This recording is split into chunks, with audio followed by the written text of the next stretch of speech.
Hello mga kabeshi ko!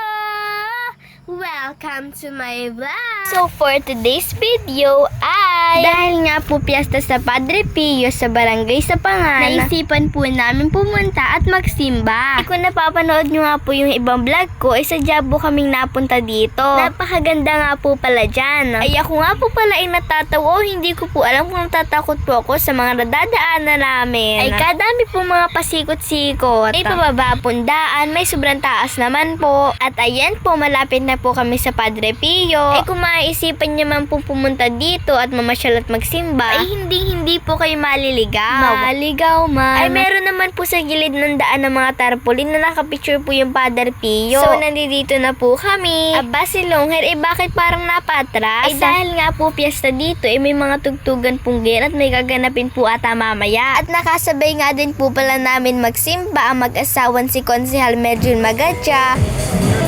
Magandang gabi ho. Happy Fiesta po sa Padre Pio. Dito po sa barangay sa Pangan. Mabuhay po kayo. God bless po.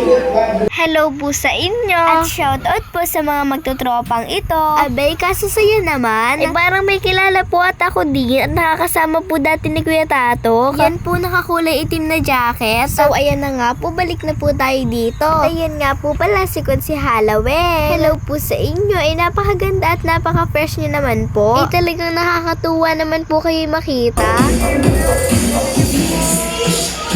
Dahil nandito na din po kami, magbe-picture-picture na din po kami. Ay iyon naman, ay kagaganda naman ang mga ngiti. At aalis na po ata sila dyan. Ay ako nga po pala, gandang-ganda dito at kagaganda po ng mga view. Ay masabi ko nga laan din po sa inyo, ay napakarami din po napunta dito. Ay lalo na po nung paalis na po kami, mas lalo pa po narami ang nadating shoutout po sa inyo. At yan nga po pala ang aming jeep at kami po pauwi na din. Ay iyon naman ang aking poging papa. Ay kitang-kita nyo naman po, may mga nagdadatingan pa. Ay share picture muna kayo dyang mag-asawa. Ay iyon naman, napiti ka ng isa. Siyempre po, magpipicture-picture muna po kami bago umalis. Ay si Longhair nga po pala kanina pa sinasabi sa ina at papa na gusto daw po niya magtusok-tusok. Ay kaya po sumama na din po kami. Ay talagang kahit saan magpunta hindi mo wala ang pagkain. Ay talagang busog na naman po si kabeshi nyo. Nasa isang gilid lang pero kain ng kain yarn. At nangutang muna po ako kay Longhair. Ay wala po akong dalang pira. Hehehe. At kita nyo naman po marami ng tao. Ay kaganda nga din po pala dito tumambay. Ay kita nyo nga po iyan. Ay pagkatapos po sumimba ay pwede pong pumunta dito. At ayan po, kadami din po dito nagtitinda. At syempre po, meron din po dito mga nagbabantay na barangay official. At para po maayos ang paligid. Ay yan, shoutout po sa inyo. Ay pagpatuloy nyo lang po inyong kasipagan. Kayang-kaya nyo yan.